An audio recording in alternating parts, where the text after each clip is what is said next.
And then, light, or something like it. A sensation of returning. The world phased in around him. He blinked at the regeneration screen. Probable cause of death. Fatal impact.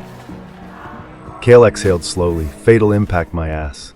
He swung his legs off the bed, muscles stiff, joints stinging with that first-use burn. But he'd been through worse. After you've been defeated enough times, the sting dulls. Failure becomes familiar, predictable, manageable. Crossing the hangar deck, Kael felt himself steady.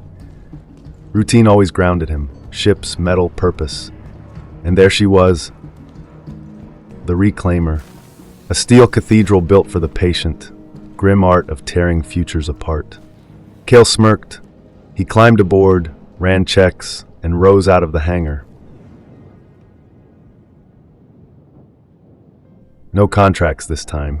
He didn't have the money for one anyway. He'd comb space himself, look for scraps, derelicts, whatever he could find floating in forgotten pockets.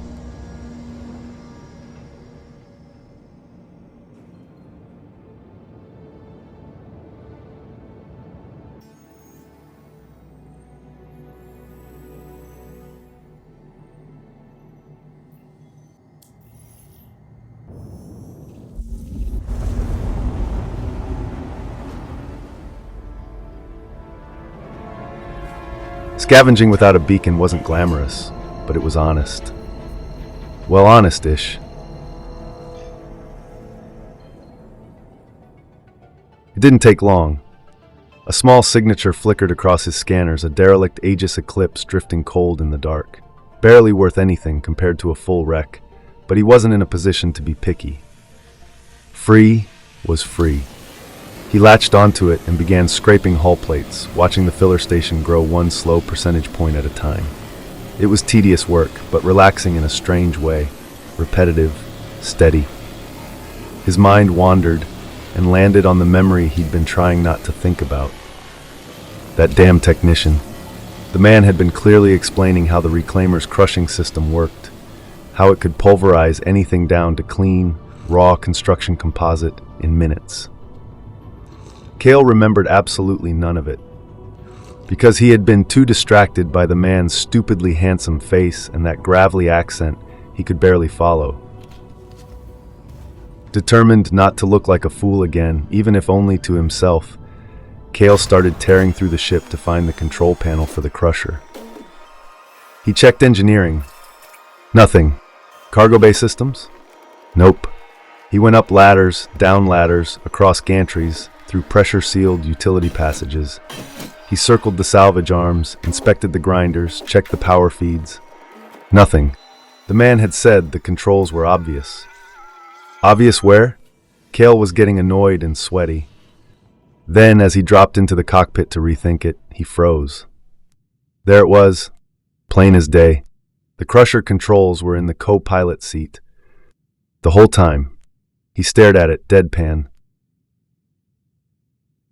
He sat, activated the panel, and the entire ship vibrated deep, mechanical, purposeful. Salvage arms repositioned, internal grinders spun up. The massive crusher module came alive with a roar.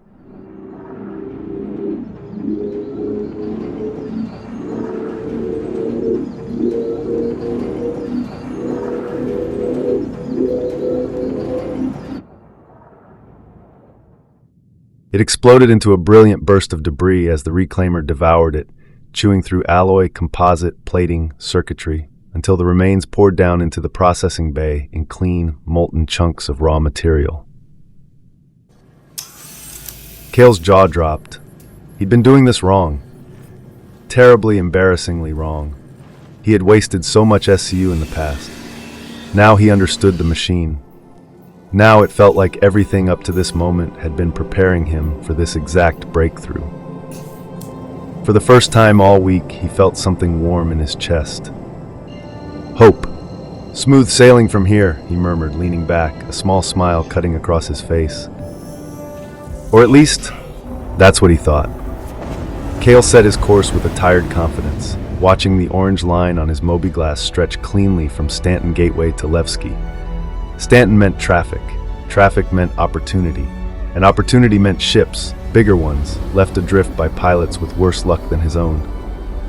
He eased the throttle forward, and the reclaimer's massive frame knifed into quantum. Blue light, stars stretching into needles, the usual hum that lulled his thoughts loose.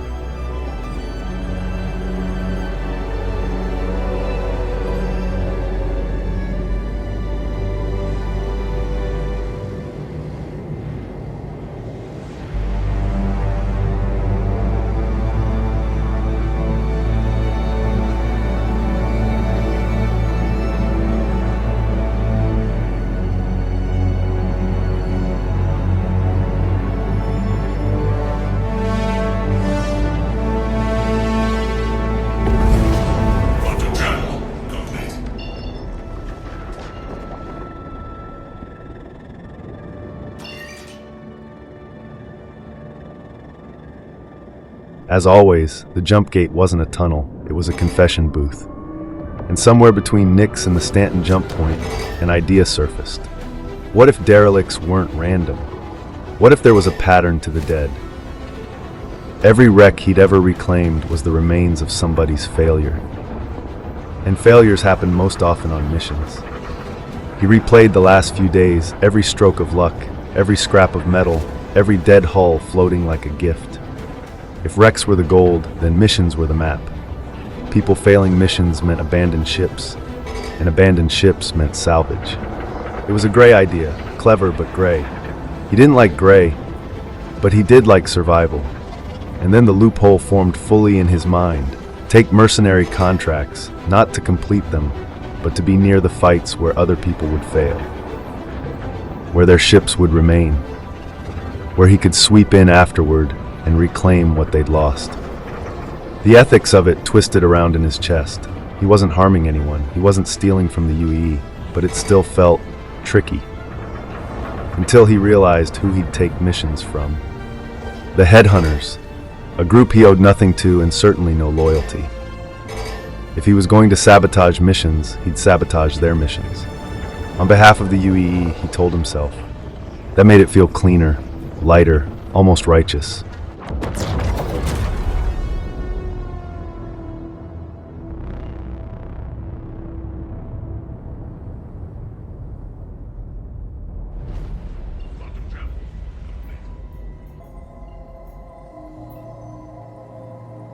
So he set course to pick up a headhunter contract with no intention of ever fulfilling it.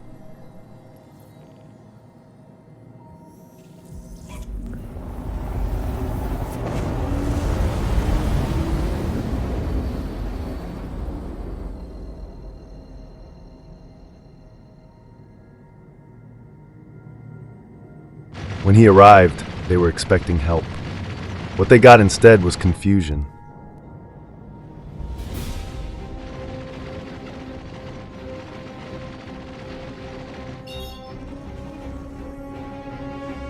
Kael refused to fire on the UEE ship they were harassing or the others that came to their aid.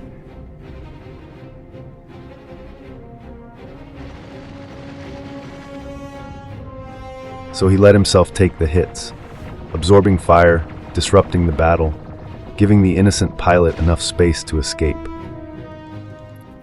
Mayday, mayday! Outlaws are attacking my ship!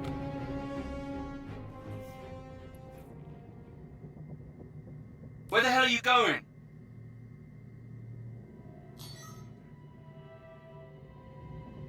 Fight's over here, genius.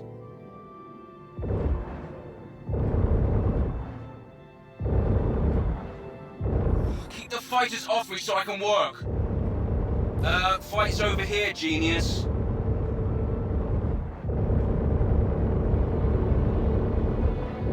No! No! No! No! No!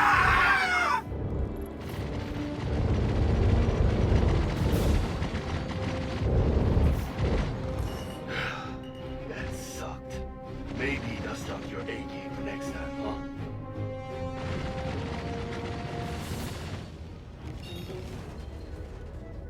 Once the headhunters realized something was wrong, Kael pulled away, slipping into the rocks and vanishing before they could tear through his shields.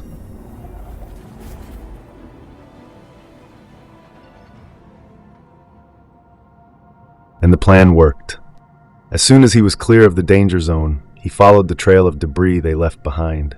Within minutes, he found the first abandoned ship. Then another. Then another. Then it clicked.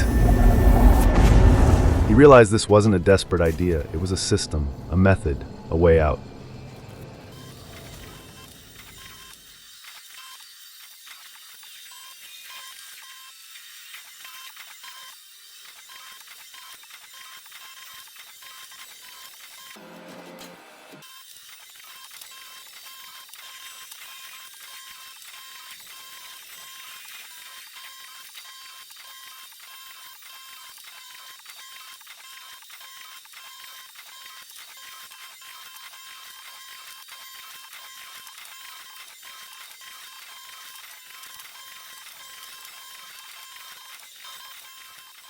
He filled the belly of the reclaimer, generated the SCU boxes, and loaded them into the hangar at New Babbage.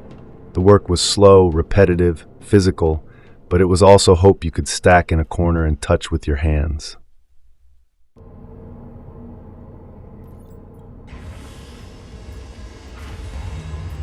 With the hold emptied again, Kael lifted off from Microtech's icy surface, climbing through the atmosphere in a long ascent. He felt something he hadn't felt in a long time.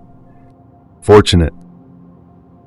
The reclaimer was still empty, but now the hangar was full. That mattered. The material was safe. It was real. He could build something from it.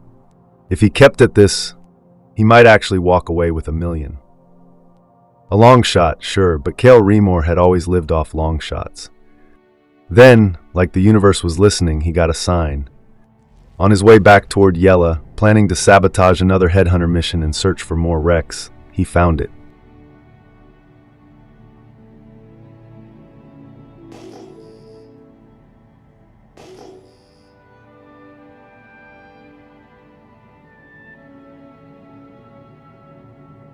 A Carrack, a derelict Carrack.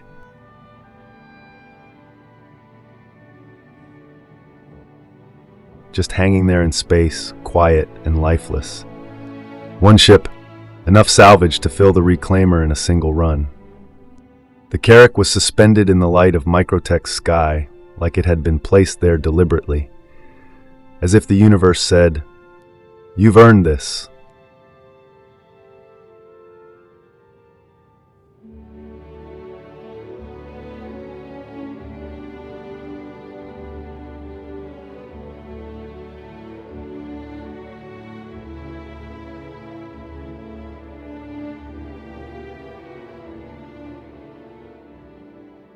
Kael reclaimed it, watching the materials disappear into his hold, and took everything back down to the hangar.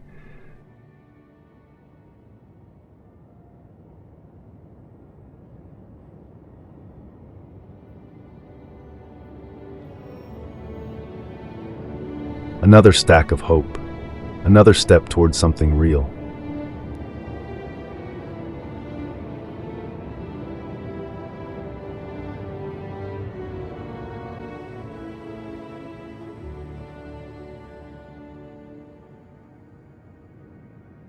New Babbage at night glue under the moonlight, its lights reflecting off the cockpit glass. Kael hovered above it all, thinking about everything that had happened. The madness, the risk, the luck, the uncertainty. He thought about his father, about the name Rimor, about what he was building quietly, stubbornly, in his own way. He wasn't rich yet. He wasn't safe yet. But he was trying. And in that moment, above the lights of New Babbage, he felt something his father would have been proud of. He hadn't given up.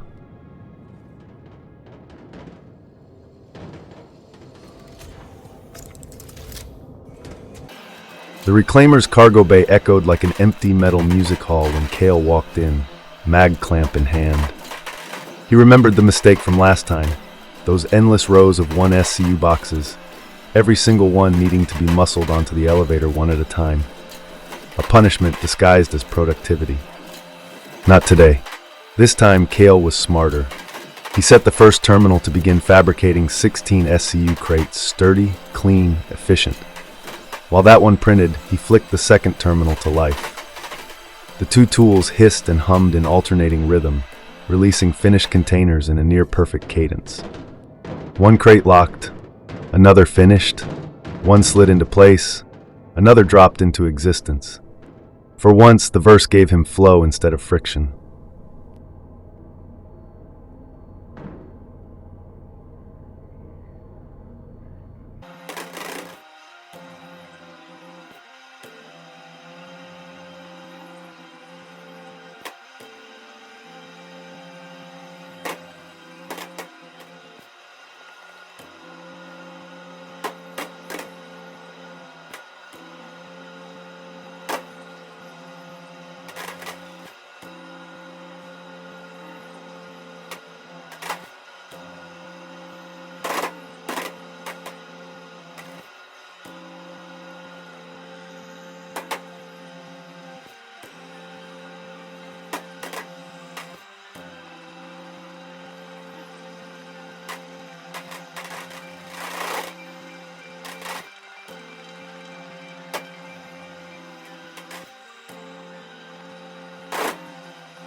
By the time the hangar bay was full of SCU containers, Kael's muscles burned, but his mind was clear. A good day's work. He braced his legs, pulled each heavy crate toward the platform with his multi-tool, and stacked them with practiced precision. When the final crate touched down on the platform, Kael exhaled a long, satisfied breath. This was going to be a payday, or so he thought.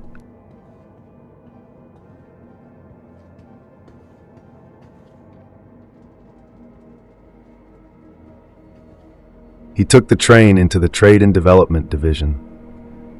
The place hit him harder than he expected.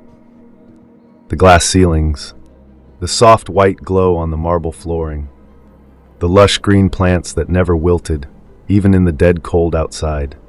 He used to live here, and as he walked, he felt that old tug of longing, the comfort, the warmth, the quiet promise that life could be easy.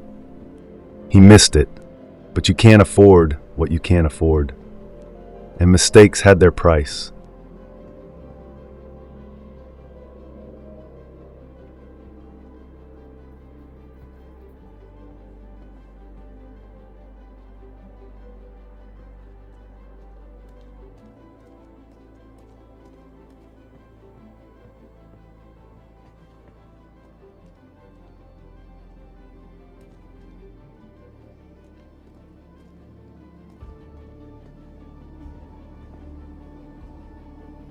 The message flashed in red. Please select a valid inventory to make a transaction. Then the realization hit him. He hadn't refined the material. Of course, the terminal wouldn't buy it. A slow, sharp wave crawled across his skin, the kind that hits right before sweat bursts from every pore. Damn it. He stared at the screen, jaw tight. All that loading, all that hauling, all that prep. Now he had to load it back into a ship and fly it out to a refinery. Frustrating, absolutely, but not a loss. Just a detour, and detours were survivable.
He should have taken something discreet, something armored, something smart. Instead, Kael took out the 890 jump, a floating mansion.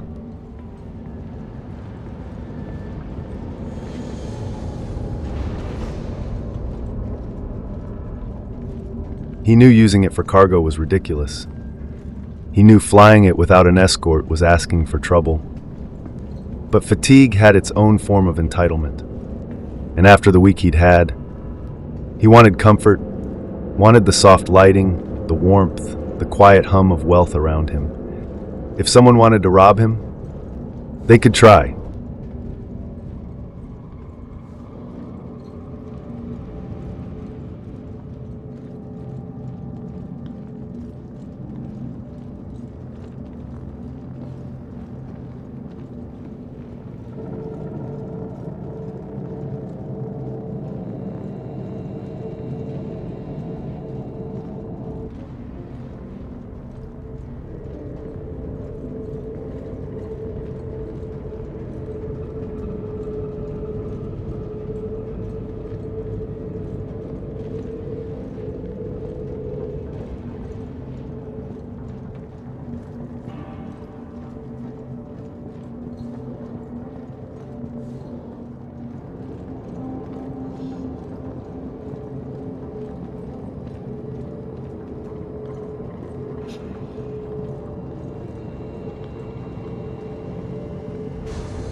It was a 2-minute walk to the bridge, long enough to take in everything. The polished marble flooring, the soft LED underlighting along the steps, the lounge space designed for people far richer than him, the spa, the bar, the guest suites, the personal briefing room, rooms built for hosting diplomats, celebrities, and the occasional flirt he planned to recruit. Even the air smelled expensive. He didn't live like this anymore, but walking through it reminded him who he used to be.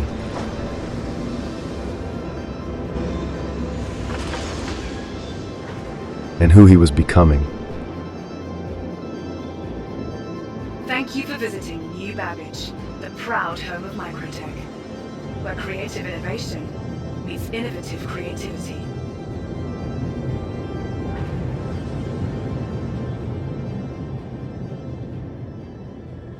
The jump point swirled like a welcoming eye as he approached. For a moment, he wondered if this was foolish, flying a beacon of luxury straight into one of the most lawless systems in the verse. But the gate opened, calm and steady.